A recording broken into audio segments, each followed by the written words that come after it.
sou David de Mello e esse é o CurvaCast, do Diplomatas de Sempre. Estou aqui com o Luiz Felipe, ele é do Núcleo Anarquista, do Proletariado Revolucionário. A gente está, mais uma vez, na parceria aí com Diplomatas de Sealand para conversar dessa vez sobre o conflito que estourou no Oriente Médio, né, mais especificamente na Palestina, que o Estado de Israel está atacando massivamente a faixa de Gaza. E aí a gente tá aí para poder conversar sobre esse assunto. Queria que você pudesse fazer um, um apanhado geral do que vem acontecendo lá, de onde surgiu esse problema. Não necessariamente Israel e Palestina são ou foram inimigos desde sempre. Não é assim. Na verdade, vale lembrar que, segundo o último censo demográfico de Israel, publicado em 2022, a população palestina em Israel é de 20%. Mas é uma população quantitativamente muito significativa. Esses árabes que moram em Israel não necessariamente defendem a causa palestina, também que fique muito claro.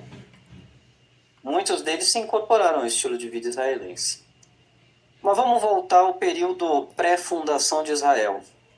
Nesse período, palestinos e judeus, é até um pouco equivocado falar judeus, porque aí nos remeteria a um conflito étnico, o que seria uma distorção do que de fato acontece. É um conflito político clássico em busca da ocupação de um determinado território e uma luta dos dois povos pela conquista dos seus direitos políticos. Israelenses e palestinos, antes da fundação de Israel, foram aliados na luta pela expulsão do Império Britânico, que controlava a região. A União Soviética era muito simpática e apoiava financeira e militarmente os sionistas, que queriam fundar o Estado de Israel, justamente porque se tratava de uma luta contra as principais potências ocidentais. Então, o conflito de agora é um conflito marcadamente político e territorial. Essas questões étnicas são questões absolutamente secundárias. Eu acho que a gente vai ter que partir aí para uma caracterização de todos os atores envolvidos, dos partidos políticos que arregimentam massas nesse território. E é muito importante não confundir isso com um conflito étnico. Então, antes de perguntar a sua opinião também, saber a sua opinião a respeito disso, eu acho que a gente tem que tirar do caminho a questão do antissemitismo. Porque é claro que há oportunistas, eu vi uma declaração do Rafael Machado, por exemplo, da Nova Resistência, criticando a ação do Estado de Israel, que na verdade se aproveita da situação por ser um antissemita, declarado em outras épocas, né? Agora ele faz uma mediação em relação a isso, e se aproveita do conflito para lutar não só contra a ocupação israelense, mas também contra o povo judeu de conjunto. E o povo judeu tem várias posições, defende várias posições. O judaísmo não é uma doutrina política. O judaísmo, para muitos, eu mesmo sou descendente de judeus, como grande parte dos brasileiros, de judeus ou cristãos novos vindos de Portugal. O judaísmo comporta todo tipo de manifestação política. Lembremos que o Breno Altman, aqui no Brasil, se opõe radicalmente à presença de Israel naqueles territórios. Mas eu estou meio que pulando etapas aqui. Vou passar para você aí fazer algumas considerações também introdutórias, porque essas considerações introdutórias, elas vão dizer muito do significado desse conflito e das opções viáveis para garantir que esse conflito tenha uma solução definitiva, uma solução democrática, que rompa com as barreiras dessas discussões que querem nublar o panorama, impedir que se faça um debate sobre a falta de direitos democráticos do povo palestino nas atuais circunstâncias da presença e ocupação israelense, não só de Israel, mas de territórios que foram concedidos por acordos internacionais firmados também por Israel, como os acordos de Oslo, e que estão sendo sistematicamente descumpridos pelo Estado de Israel. O que leva também a uma outra questão, que eu acho que você deveria também comentar, que é o fato de que a imprensa internacional, mesmo dos países que são historicamente aliados de Israel, tem sido muito mais comedida. Também, é claro, pela existência da internet e de informações oriundas de outras fontes. Mas também porque há um certo desconforto em defender as ocupações ilegais dos colonos israelenses. Bom, em primeiro lugar, eu não acho que haja esse desconforto não, viu? Na verdade, eu acho que exista uma mudança de método para fazer essa defesa, né? O primeiro método era negar a existência, o segundo método é fingir que ela não existe, né? E quando você finge que uma coisa dessas, uma injustiça dessa não existe, uma injustiça tão escancarada, né? Eu acho que assim, não tem um país no mundo ocidental, exceto os Estados Unidos, que é assim, a hipocrisia, né, em forma de Estado, né, que tenha coragem de negar que exista um processo de anexação de Israel dos territórios que seriam palestinos, né? Então eu acho que a gente precisa começar por aí. Inclusive tem um vídeo que está circulando na internet que é sobre a conversa de um apresentador da BBC com o embaixador palestino. E o apresentador da BBC, ele começa perguntando se o embaixador palestino não ia condenar a ação do Hamas, né? Então, assim, e a resposta do embaixador, ela é muito simbólica desse processo de fingir que a coisa acontece depois que há uma agressão palestina, né? Porque, via de regra, o modus operandi da imprensa noticial que acontece em Israel é você pegar depois que há uma reação dos palestinos a alguma provocação que Israel já faz. Então, assim, por exemplo, eu vou pegar só esse último período, né, que teve o estopim. É óbvio que o estopim não foi só essas questões religiosas, né, mas, aliás, tem muito mais coisas envolvidas aí em relação à mudança do balanço de poder no Oriente Médio, o papel da Arábia Saudita, o papel do Bahrein, o papel do Irã, da projeção do Irã na região, tem várias coisas no meio, né? Enfim. Mas só voltando assim a questões que foram provocações diretas de Israel. Primeiro, ao longo desse ano morreram 200 palestinos na Cisjordânia. Cisjordânia que não é governada pelo Hamas, é governada pelo Fatah. Fatah, que é uma entidade um pouco menos radical. Aliás, ela não é radical, é uma entidade reformista que aceita o Estado de Israel até certo ponto, né? Tem como missão a solução de dois estados, de acordo com a partilha da ONU, que já começa que para os palestinos já é um erro, né? Porque seria como se a gente aceitasse, sei lá, que Portugal dividisse o território com os brasileiros nativos. Então, a gente está falando aí, né, que o processo de violência na Cisjordânia levou 200 vítimas diretas pelas forças de defesa de Israel. De polícia que entra em território que é reconhecidamente do Fatah e atirando, entendeu?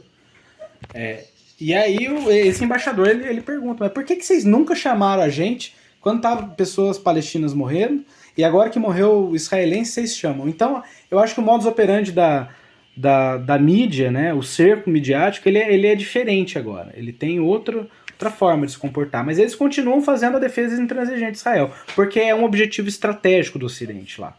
Eles precisam de Israel para manter posicionamento militar, né, para fazer uma forma de contenção da Rússia, até mesmo da China, né, no futuro, mas principalmente da Rússia. Né?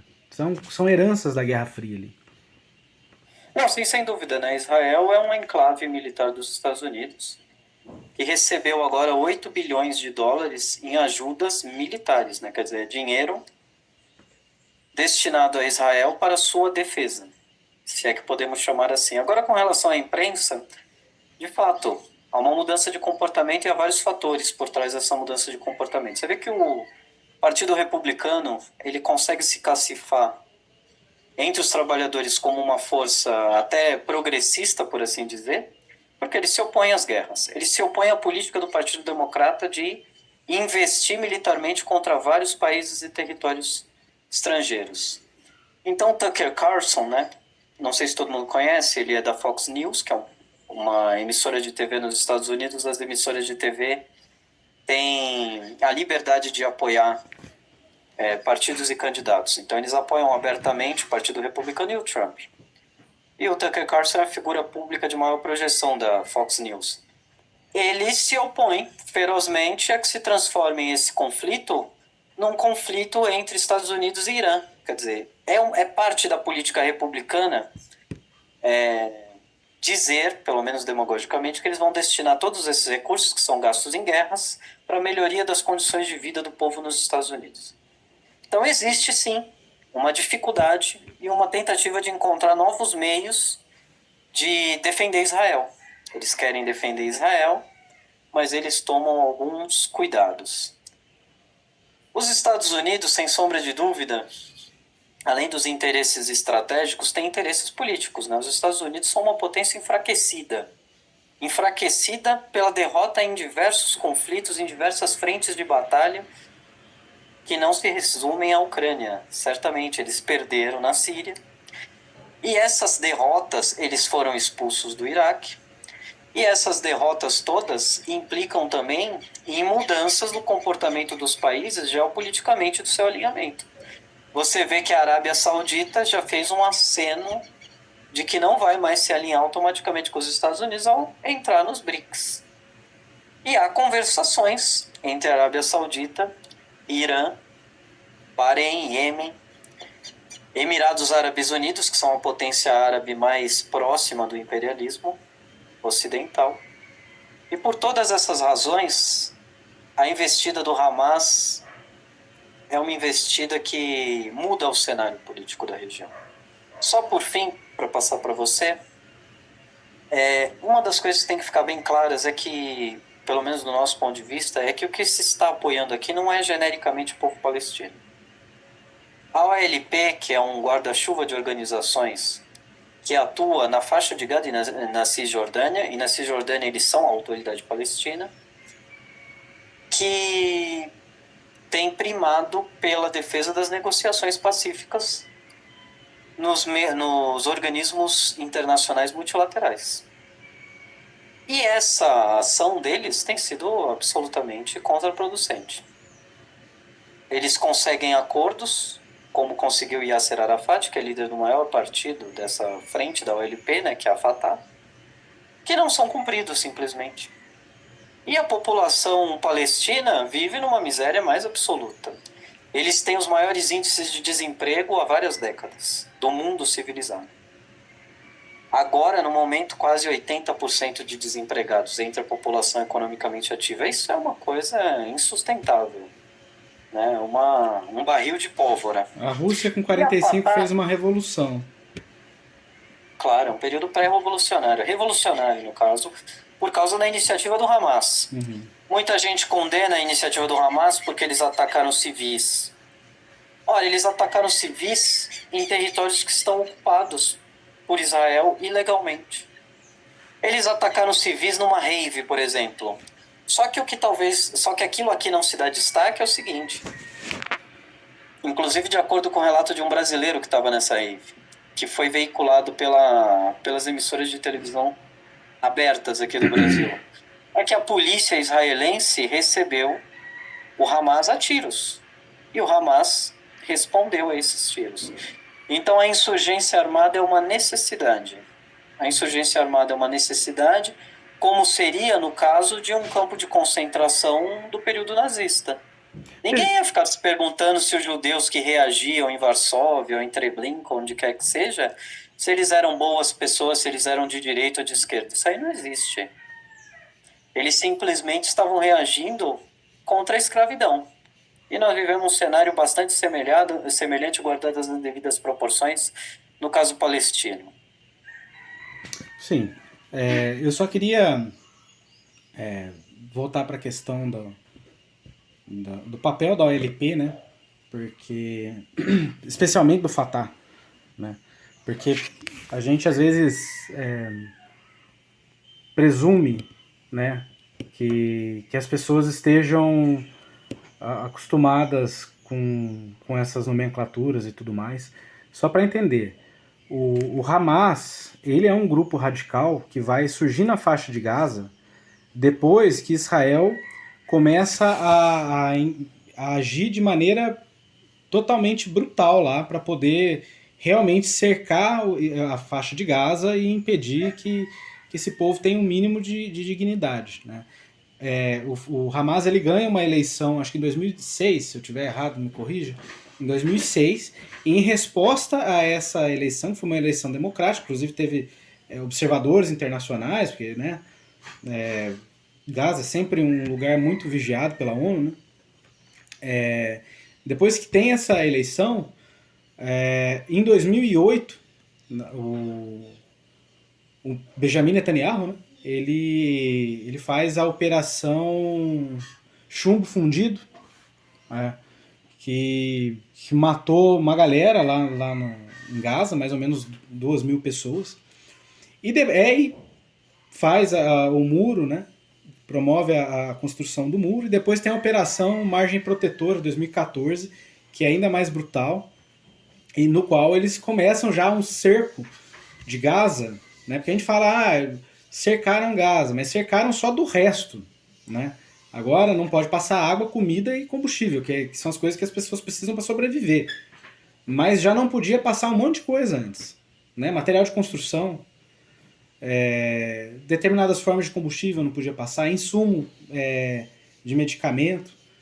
Então, o Hamas e o Fatah não é a mesma coisa, né? O Fatah, o Yasser Arafat, ele tentou implementar, e é interessante levantar essa lebre, né? Porque assim, tem um aperto de mão que ficou famoso, tiraram uma foto, né? Que é do Yitzhak Rabin com o Yasser Arafat e o Bill Clinton no meio, para selar os acordos de Oslo, que previa o quê?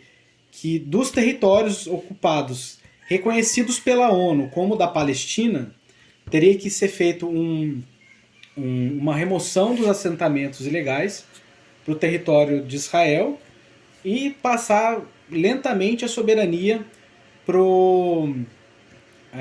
a Autoridade Nacional Palestina, né?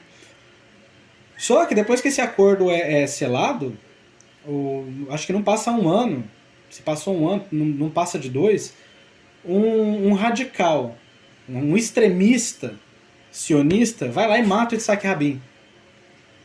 E anos depois, o Yasser Arafat, poucos anos depois, na verdade, né? O Yasser Arafat ele morre envenenado. E é interessante que a gente chega em 2023 e a única pessoa que está viva desse aperto de mão são os Estados Unidos, né? É interessante isso. E que com a morte das duas pessoas que pactuaram, a coisa começa a desandar completamente. Porque logo depois do Isaac Rabin, teve um governo de transição, já entra o Benjamin Netanyahu, né? E que, diga-se de passagem, é um cara que é ligado à inteligência, né, de Israel. Então, assim como o Putin, né? Se você for ver, a permanência dos dois à frente do governo é muito parecido nesse aspecto. Entendeu? Então, assim, mesmo assumindo os territórios que foram acordados na ONU, que foram acordados, diga-se de passagem, entre Israel e o governo britânico. Nunca chamaram os palestinos para fazer a partilha da Palestina, não. Né? Foi um acordo na ONU que teve entre Israel, o lobby israelense, e o sionista, no caso, né? E a Inglaterra. Né? Mesmo um partido que, assim, por vezes assume, né? Eles não assumem completamente, isso aí é uma estratégia de negociação, mas que por vezes eles assumem que pode ter a existência de dois estados naquela região e etc. Mesmo quando isso acontece, o próprio sistema israelense dá um jeito da coisa não acontecer. E isso abriu, inclusive, abriu as consequências para um período muito mais repressivo e sangrento que toda a história de Israel e Palestina até então. Né? Isso levando em consideração a Guerra do Yom Kippur, a Guerra dos 6 Dias, etc. Tem uma coisa que se usa contra o Hamas, o fato de que a plataforma política do Hamas pregue a destruição do Estado de Israel. O que não se diz é que o Likud, que é o partido da consolidação, que é o partido do atual primeiro-ministro, Benjamin Netanyahu, ele age justamente nesse sentido. Mas ele também é a favor da destruição da Palestina, quer dizer, é um acirramento do conflito, né? Esse é o pano de fundo. É claro que não se deve apoiar a destruição e a liquidação física dos judeus, sem sombra de dúvida. Agora, a solução desse Estado binacional, ou desse duplo Estado, é uma solução irreal, uma solução impossível. Até porque, Breno Altman disse, e ele tem toda a razão nisso, já não existe mais um território único dos palestinos. Quer dizer, os palestinos estão divididos em duas faixas pequenas de extensão de terra. E já enfiaram um monte de assentamento, já enfiaram um monte de assentamento israelense. Eu evito falar judaico, né? Porque assim. Sim, sim. Já enfiaram um monte de assentamento israelense dentro da Cisjordânia. Ou seja, é tudo retalhado, cheio de muro. Sim. O West Bank é todo cercado, não é só a faixa de Gaza, né? O que acontece é o seguinte: a solução de um Estado único serviria também para democratizar Israel, porque os cidadãos não judeus em Israel são cidadãos de segunda classe, que não têm plena cidadania. Eles não podem exercer todos os direitos. Eles não têm representação no Knesset, no parlamento judaico, no parlamento israelense. Então essas questões todas, na verdade, estão fundidas num único eixo central: a defesa da democratização e da plena cidadania de todo mundo naquele território. Sim. É impossível desconsiderar o fato de que, você mencionou, né, de que a representação na faixa de Gaza está condicionada à aceitação do Estado de Israel. O Hamas venceu a eleição, tem muita gente que acha que o Hamas não é popular. Isso é um erro completo. Eles venceram a eleição e tem maioria no parlamento da faixa de Gaza sozinho, como partido único, o que não acontece em quase nenhum lugar do Ocidente. Um único partido, sem nenhuma coalizão, eles têm maioria no Congresso. Por quê? Porque há um apoio popular, porque há uma indignação com a situação e porque há um rechaço à política da OLP. A OLP é como o PSOL no Brasil, ele é a esquerda que a direita gosta e financia. Mas eles servem lá, na verdade, para defender, como de uma maneira diferente, né, a mesma política que tem sido defendida pelo imperialismo. Sob esse guarda-chuva aí da OLP, tem inclusive, por isso que é importante deixar as coisas bem claras para saber o papel do Hamas.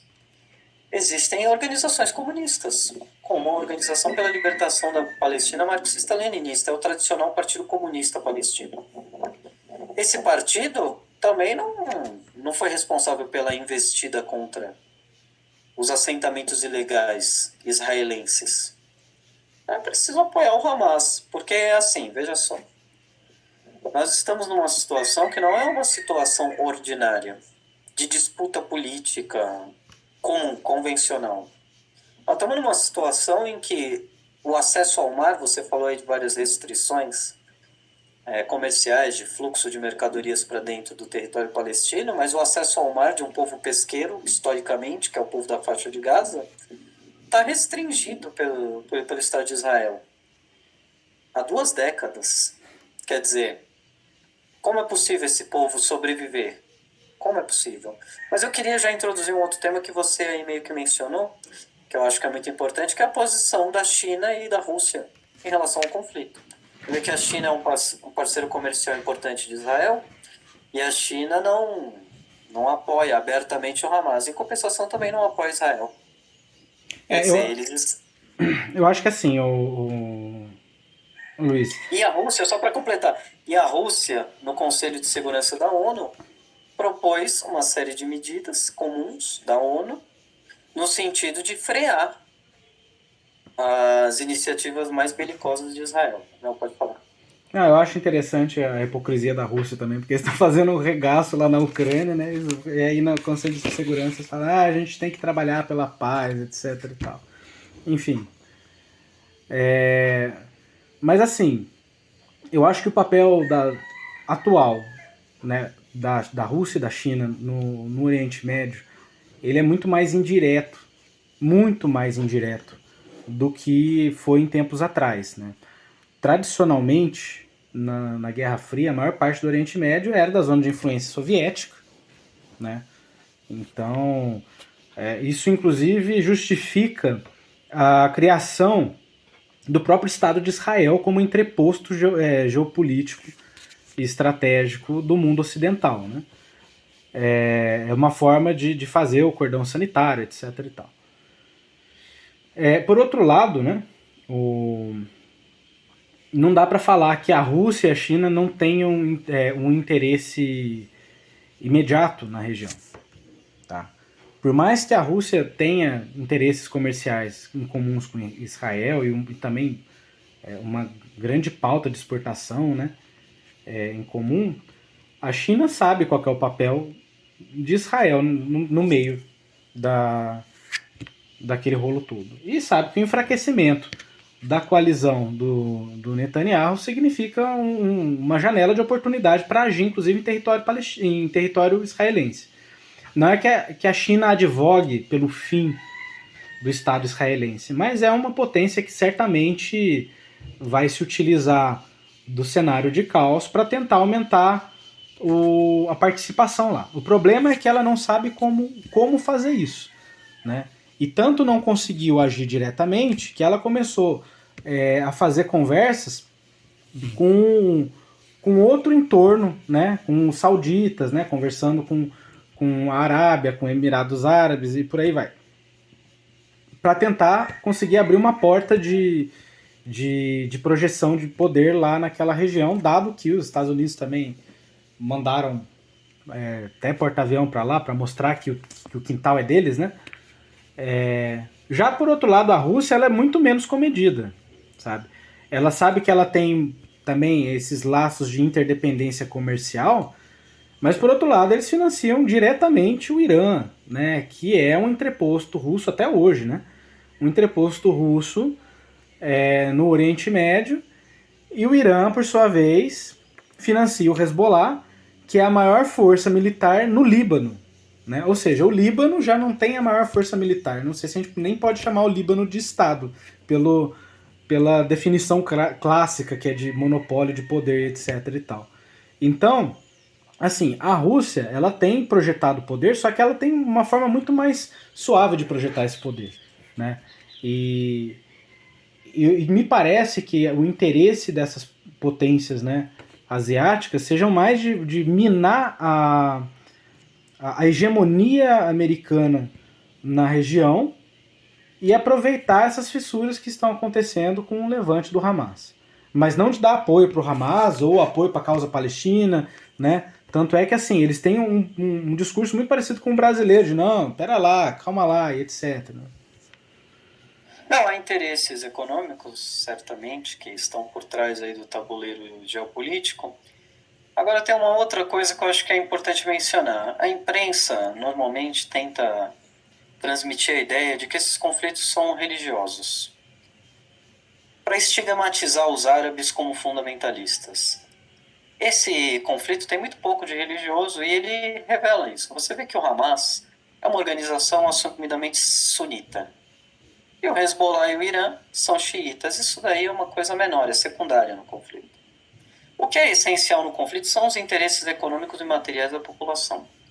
E as necessidades de alianças estratégicas das principais potências mundiais e dos países em desenvolvimento que tentam também quebrar ou fraturar o monopólio internacional do G7, tendo à frente dos Estados Unidos. Então, existem todas essas peças no tabuleiro que desmistificam a questão da luta no Oriente Médio.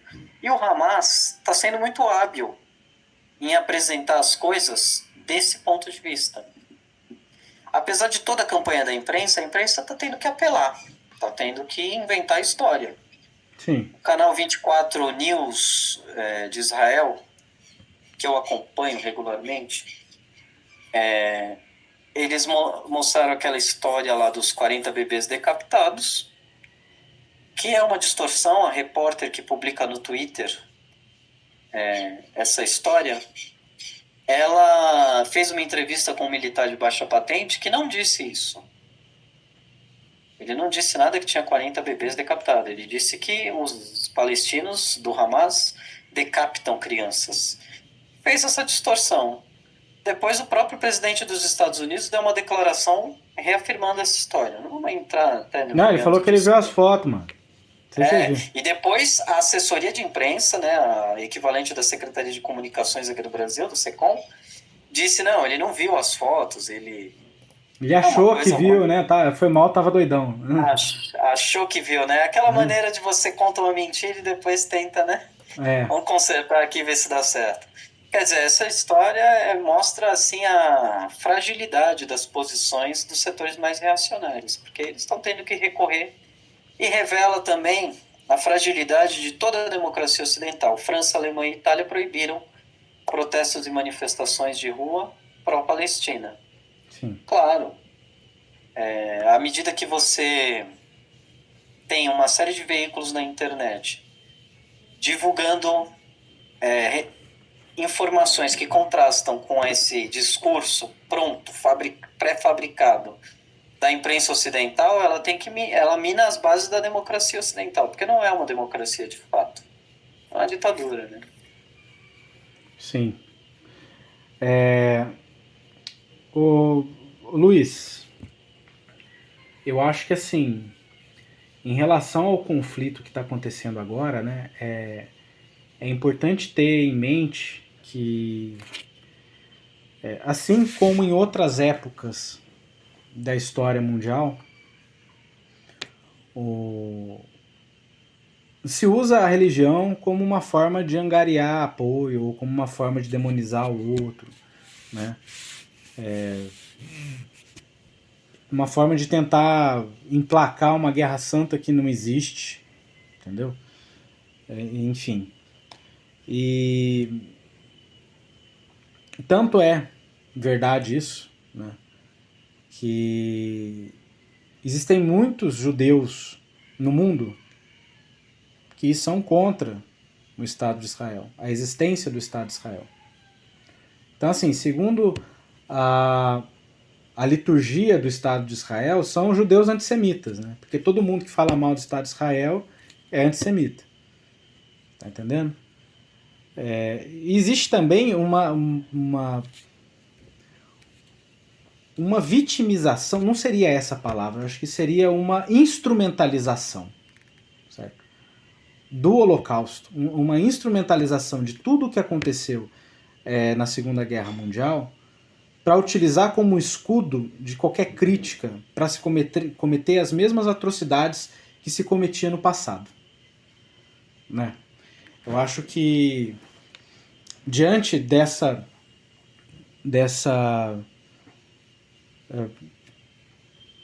escudo, né?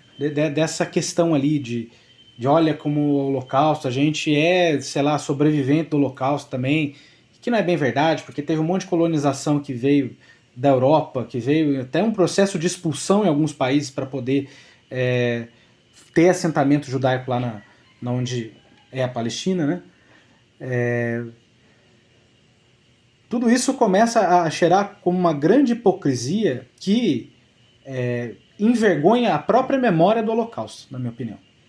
Não, Davi, porque o Holocausto o judeu foi uma coisa terrível, não se pode usar esse fato para justificar outras coisas igualmente terríveis. Exatamente. Né? Eu acho que essa é a grande questão. E quando você começa a colocar na boca que tudo é antissemitismo, dado que existe uma grande comoção na opinião pública em torno do Holocausto até hoje, né? E que em razão disso tudo é antissemitismo, né?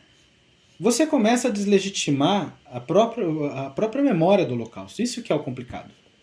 Você tá entendendo? Tem uma coisa que eu acho interessante sobre esse ponto que tem muito marxista por aí, né? Mas eu não sei, eu acho que pelo que eles falam parece que eles não têm como parâmetro a obra de Marx. Na questão judaica, o que o Marx está falando para o Bruno Bauer? O Bruno Bauer está querendo simplesmente que os judeus desconsiderem o fato de eles terem uma religião. Isso daí é uma coisa totalmente absurda. Cada um tem direito a ter sua própria religião, é a argumentação inclusive do Marx. E não se pode simplesmente querer exigir que as pessoas sejam como nós sonhamos que elas devam ser. É como eu publiquei recentemente, né? Teve um anarquista aí famoso, não vou nem falar o nome dele, que ele escreveu assim, FCK Hamas, FCK Israel. Quer dizer, foda-se todo mundo, né? E, quer dizer, será que eu, por ser anarquista, não devo apoiar um povo que queira constituir seu próprio Estado? Eu não devo apoiar os palestinos porque eles querem ter um Estado e o Estado é uma coisa ruim, isso é uma coisa totalmente... Não, e o Estado israelense não é teocrático?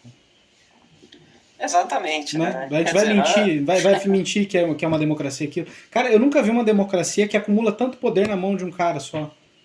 Uma democracia que o contrapeso do negócio é um judiciário, né? E aí já entra no porquê das coisas, né?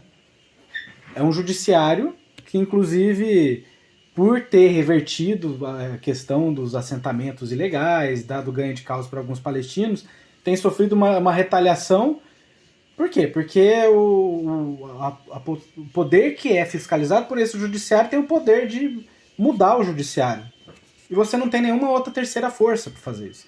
Então, assim, como que a gente pode chamar um país desse, um país que exclui 40% da população, como que a gente pode falar que um país que 40% da população não vota, é proibido de votar, é uma democracia?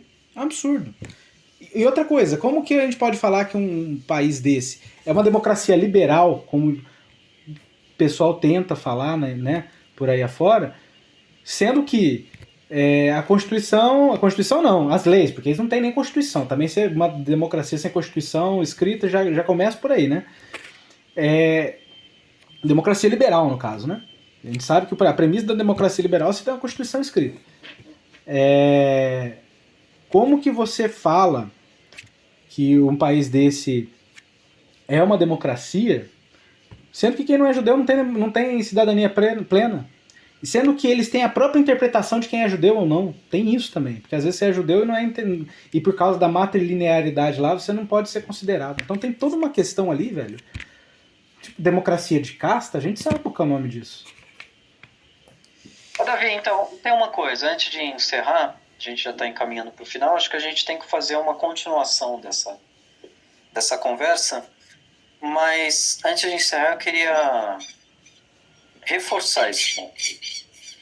Eu acho que todas as pessoas que defendem a democracia, mesmo as que não são de esquerda, deveriam ter claro uma coisa. É preciso defender que cada povo tenha a possibilidade de se organizar politicamente. Os armênios devem ter o direito de organizar seu estado. Os ciganos, se assim o quiserem, né? Que o cigano é um povo nômade, né? Por natureza, né? Se eles quiserem, deveriam ter a possibilidade. E os judeus, igualmente. O problema não é esse. Os judeus são um povo como outro qualquer.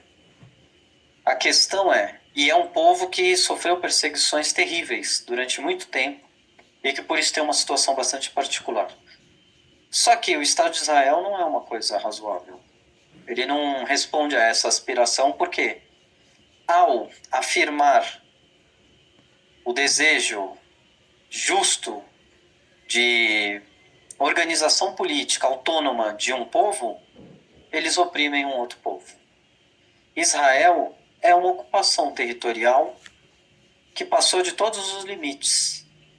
Israel se tornou um dos principais antagonistas em nível internacional, e as mobilizações mostram isso. Até em Harvard teve um grupo de estudantes que está sendo inclusive perseguido nos Estados Unidos, que se manifestou a favor do povo palestino.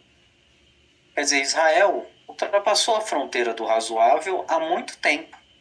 E Israel está condenado a perecer. Espero que as aspirações justas e legítimas do povo judeu não pereçam com Israel.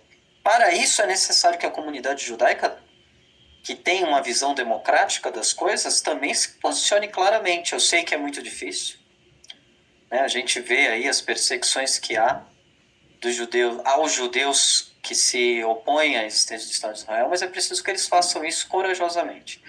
E uma última coisa gente, vamos parar com esse negócio. Eu me associei ao comunismo muito em função das minhas primeiras leituras da posição do Lenin a respeito da Primeira Guerra Mundial. Porque eu sou um defensor da paz. Mas tem certas formas de paz que não é possível aceitar. Quer dizer, a paz do escravo negro aqui ninguém coloca em questão. No período colonial, quer dizer, todo mundo acha legítimo, é claro, pô, os negros têm que reagir. Tem gente que diz que os palestinos estão ajudando Israel. O Hamas está ajudando Israel. Porque ao resistir de maneira violenta, eles dão argumentos para que Israel... O que é isso, gente? A gente tem que lutar com os meios que a gente tem às mãos. É claro que ninguém aqui, eu certamente não, imagino que o Davi nem ninguém aqui, acho que nós devemos atacar indiscriminadamente civis. Mas quando as coisas estão nesse nível de opressão, às vezes é inevitável um nível de violência que inclusive vai além do que a gente deseja, porque as coisas estão num patamar muito ruim. Quer dizer, a população da Palestina está sendo muito sacrificada há muito tempo. São 75 anos de dominação, de pobreza e de miséria. Então, não resta outra alternativa. É preciso apoiar o Hamas e a iniciativa do Hamas e todos aqueles setores que estejam dispostos a lutar, a sacrificar suas próprias vidas. Você vê que os palestinos dizem que é porque o Hamas está impondo. Isso aí não é possível. A população da Palestina não quer desocupar o território. Eles se solidarizam à luta do Hamas. Esse é um fato. Eu acho que assim, só para tentar finalizar, e a gente sempre tentar finalizar tentando fazer uma leitura do presente, né? A situação em Israel, primeiro que eu acho que houve um excesso de confiança por parte de Netanyahu, né? Eu não acredito em falha total do sistema de segurança. Não acredito nisso aí. Isso aí é uma forma, inclusive, de... É uma forma envergonhada de justificar uma coisa que para mim é ainda pior. Eles tinham noção que ia acontecer alguma coisa, só que eles subestimaram. Porque eles achavam que com aquela coisa acontecendo, eles teriam todo o caminho do mundo para aprofundar o processo de ocupação e de extermínio do povo palestino. Certo? Porque assim, eles tiveram aviso do Egito, eles tiveram aviso, inclusive, por parte da próprio aparato de segurança, de inteligência do Estado de Israel. Então não foi falta... Eles não conheciam a extensão. Tá? Eles sabiam o que ia acontecer. Começa por aí. Eles sabiam o que ia acontecer, mas eles não sabiam a intenção. E eles queriam instrumentalizar. Essa é a grande questão. Então, uma fé já começa aí. Segundo ponto. Por que eles queriam instrumentalizar? Porque existe um processo de degradação do ambiente interno do Estado de Israel, que é um Estado artificial, e que, assim, por ser artificial, não vai se sustentar. Não tem Estado artificial que se sustente sem ter um padrinho forte. O padrinho está enfraquecendo. Essa é a grande verdade, né? Então, para desviar os conflitos internos que estão acontecendo na sociedade israelense, tanto entre os grupos que são laicos, com os grupos que são teocráticos, quanto as pessoas que são contra o apartheid que lá acontece, e o avanço da extrema-direita, o pessoal que está querendo tornar Israel um Estado ainda mais autocrático, diga-se de passagem, acabando com o judiciário, porque é isso que as reformas fazem, né? Então, para poder tirar a atenção desse processo, né, desses protestos enormes que estavam tendo em Israel, que nunca se viu, né, o governo achou que um atentado à bomba seria bom. Ele não tinha noção do tamanho da ação que o Hamas ia fazer. Essa é a grande questão. E quando ele começa a macetar Gaza com as bombas, eles não tinham noção de que o genocídio ia ser televisionado, velho. Essa é a grande questão. Eles acharam que ia jogar bomba lá, que ninguém ia ficar sabendo o que estava acontecendo lá, e que eles iam falar que, porra, eles estão matando os militantes do Hamas. O pessoal ia acreditar, e acabou. Porque, assim, esse establishment político velho não percebeu ainda, velho, que não adianta mais controlar os grandes meios de comunicação para você manobrar a opinião pública, né? Essa é a grande questão. E aí entra uma grande contradição de que os novos meios de comunicação ganham dinheiro com o que não aparece na mídia mainstream. Por exemplo, por mais que eles façam um trabalho ali de tentar cercear, né, e tudo mais, mas eles ganham dinheiro, eles não podem cercear tudo. Então, eu acho que assim, o Netanyahu fez isso para tentar se manter no poder. Ele não contava com uma resposta do próprio povo palestino, ele achava que o povo palestino era um povo resignado, né? Ele não contava também de que isso ia abrir uma crise sem precedentes com o Hezbollah e que os Estados Unidos talvez não desse todo esse apoio que eles disseram que ia dar no começo. Porque a retórica dos Estados Unidos depois dos protestos começa a mudar, sabe? Então a gente precisa ter em mente de que o que está acontecendo em Israel são duas coisas, Luiz. E aí, com isso, eu já começo a concluir o que eu quero dizer. Primeiro, o sistema ONU, ele pega parte da sua legitimidade em cima da partilha da Palestina. O fato de estar havendo um genocídio lá é simbólico da falência múltipla da ONU. Da falência total e restrita de tudo que tem a ver com a nova ordem mundial do pós-Segunda Guerra. Isso aí é uma mudança de balanço de poder no mundo inteiro, né? Tanto é que assim, é mais simbólico ainda que o Estado que nasceu para dar sustentação para a legitimidade da ONU, hoje bombardeia a ONU. Bombardeia a ONU. Tipo, indiscriminadamente. Você está entendendo? Mesmo com a ONU reclamando, eles vão lá e bombardeiam. Em segundo lugar, que isso faz parte de um movimento ainda maior e que reflete o fim da paz americana, né? Da ordem mundial americana no mundo, que se alastrou, que perdeu sua razão de existir quando a União Soviética deixou de existir, né? E que ainda conseguiu patinar ali até 2023 em cima de um discurso de polícia do mundo, etc. e tal. Os Estados Unidos que conseguiram ter uma certa narrativa do conflito do Oriente Médio, se portando como policiais do mundo, semana passada falou, nós temos lado, o nosso lado é israelense. Então até isso aí já acabou. Ruiu. Não existe a possibilidade, inclusive, dos Estados Unidos ser mediador real, descompromissado, imparcial, num eventual processo de paz. Entendeu? E isso é só faísca para um barril de pólvora que tá para explodir lá, sabe? Tá para explodir não só lá, como em vários lugares. A gente tem crise no Sahel, a gente está tendo crise no arco das crises, né? Na Armênia, né? No Azerbaijão, né? Na Sérvia, Montenegro, sabe? A situação de Nagorno-Karabakh eu acho que é muito simbólico dos tempos que a gente vive, sabe? Uma limpeza étnica na frente de todo mundo e ninguém faz nada. Ninguém faz nada. Então todo aquele discurso que a gente tinha que ter o Conselho de Segurança para lutar pela paz, para não sei o quê, isso aí foi por água abaixo. O que os países estão fazendo agora é tateando uma guerra que seja minimamente, não vou colocar justa, mas que seja aceitável para não causar destruição do mundo. Tá entendendo? Porque, assim, o capitalismo faliu, velho. Não existe acumulação infinita. Essa é a grande questão, né? E agora eles precisam, de alguma forma, descartar capital, né, para poder fazer de novo. Não, só para concluir, então, assim, dizer que há esperança nesse mar de insanidade. O Haaretz, que é o principal jornal israelense, se opõe ferozmente ao Netanyahu.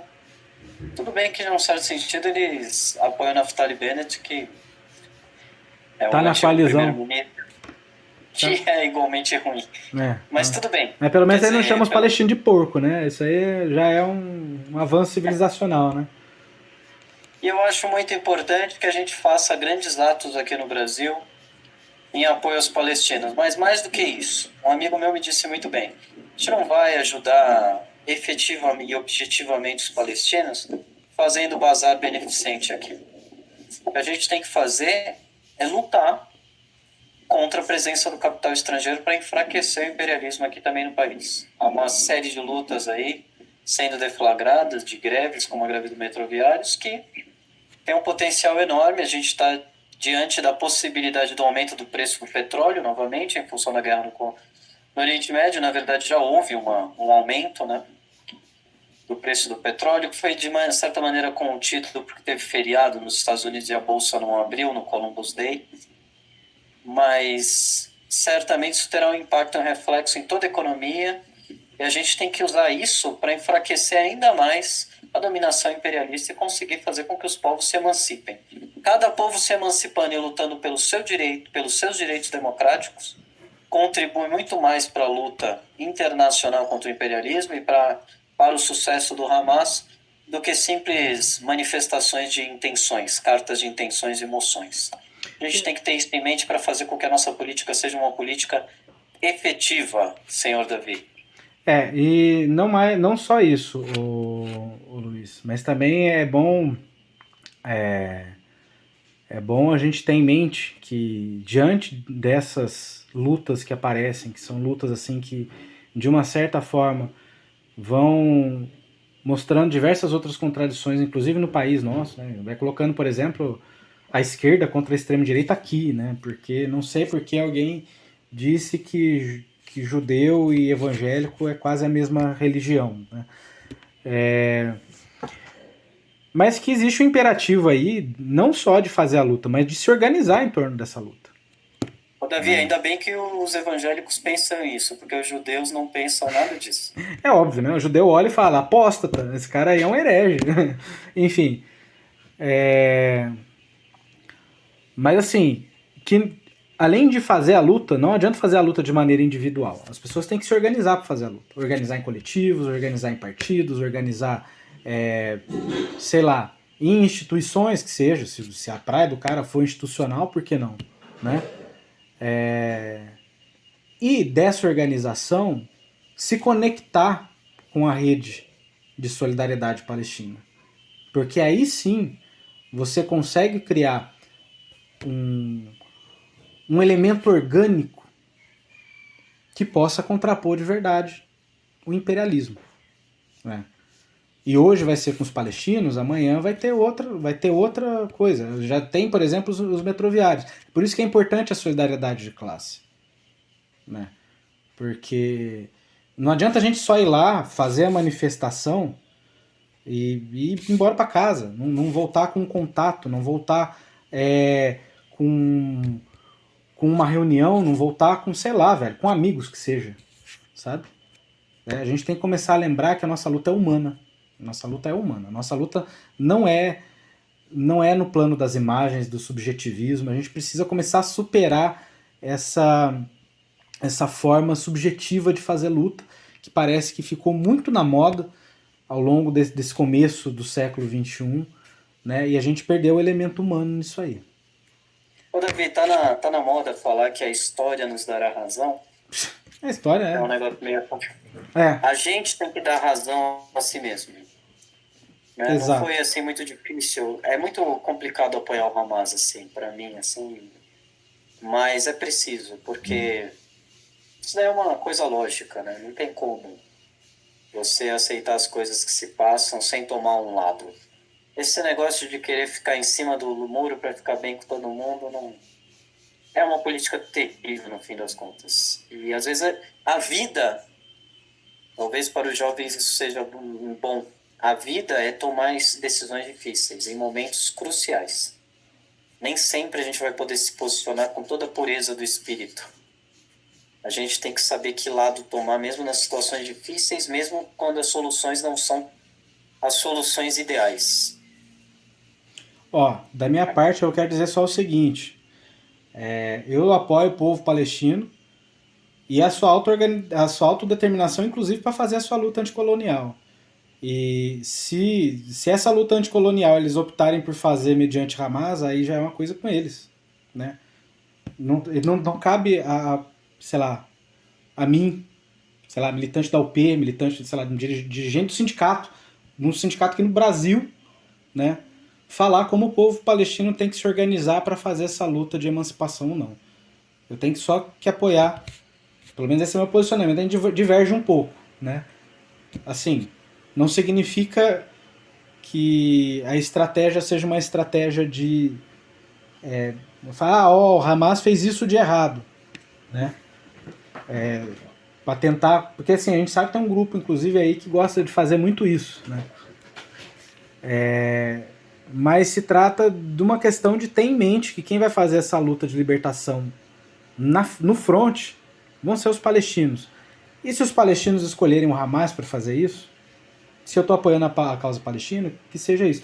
Agora, se aparecer outro também, e que seja mais razoável, que tenha mais capilaridade, entendeu? Acho que pra mim surge daí. Tipo, não tem como. É muito aquele negócio, você não vai condenar os atentados do Hamas, para isso você já tem a mídia ocidental inteira para condenar. Espero que surja uma organização socialista ali, né? Pois é, se tiver um partido comunista palestino. Real nesse momento. Enfim, a gente tem que partir da realidade material, né, companheiro? É isso. Tem que partir da realidade material. Quem está organizando a luta é o Hamas. Significa que a gente quer que o Hamas seja, sei lá, o rei do Oriente Médio? Não. Mas assim, né? Vai. É o que os palestinos têm agora. E se tem agora isso aí, é porque teve um processo histórico imenso, né? De humilhação, de expoliação, de morte, de genocídio, que fizeram surgir tipo, uma liderança igual ao Hamas. A gente não pode achar que as coisas aparecem do nada. Você tá entendendo? Não aparece do nada. E o principal responsável por esse atraso político do Oriente Médio, sem sombra de dúvidas, é os Estados Unidos. Sim. Porque no não Irã, só os Estados Unidos, a Europa também. Irã, a Europa, os Estados Unidos Irã, e aliados. Sim, né? No Irã e no Egito eles abortaram, né, governos progressistas em favor de governos religiosos que sepultaram as organizações de esquerda. Do Iraque, do Afeganistão. Então, assim, essas coisas não surgem do nada. Isso aí é resposta, velho. Sabe? Chega uma hora que você cansa também de ficar fazendo protesto pacífico. Tipo, você começa fazendo um bagulho pacífico, aí você faz uma ação direta, aí você faz uma ocupação, a coisa não vai dando resultado, vai só piorando, as pessoas vão se armando, velho, não tem jeito. Sim, os Estados Unidos, eu disse Estados Unidos, e não é porque eles estiveram por trás da queda do Mossadegh, né? E isso foi um dos fatos cruciais para o retrocesso político em todo o Oriente Médio. Mas, assim, nós temos acordo no essencial. Realmente, eu não acho que essas pequenas nuances aí de política façam diferença. A gente tem que agir juntos, ser menos sectários, participar dos atos, guardar um pouquinho das críticas. Em relação a esse fato aí com Lula, com o governo federal, etc. A gente tem que entender, assim, primeiro, que Estado não necessariamente é o que a gente é. O Estado tem interesse próprio, e eu imagino que o interesse do Estado brasileiro seja querer se cacifar para um eventual processo de paz no Oriente Médio, tendo relevância no processo de negociação. Diante disso, ele vai ter que defender a linha dele. A linha é de repúdio ao terrorismo, e a gente não pode falar que o ataque não foi um ataque terrorista. Então, como é que ele pode se propor uma pessoa, um Estado neutro, sendo que na hora de falar do terrorismo ele não falou? Assim como eles também falaram da ocupação de Israel, etc. e tal. Então, assim... Já proponho a gente discutir isso num segundo bloco. Ué, ótimo. Acho ótimo. Porque, assim, não adianta a gente esperar que esses caras vão ter um posicionamento moral, porque a diplomacia brasileira sempre foi pragmática. Acho que é partindo desse ponto aí que a gente vai conseguir entender e entender também por que essas críticas nesse momento, assim, são infantilismos, né? Tipo, quem tem que ter a defesa intransigente do povo palestino, independente de qualquer coisa, são os setores radicais, não são os setores moderados. Os setores moderados são o que são. É isso. Então tá, Luiz. Obrigado pela conversa. E vamos marcar outra coisa aí, vamos ver o que vai acontecer. Daqui a pouco vai ter trem pra falar, velho. A gente sempre tem. Vai ter que contextualizar muita coisa, né? Quem dera não tivesse, né? Quem dera não tivesse. Enfim. E é isso aí. Muito obrigado. Falou. Falou.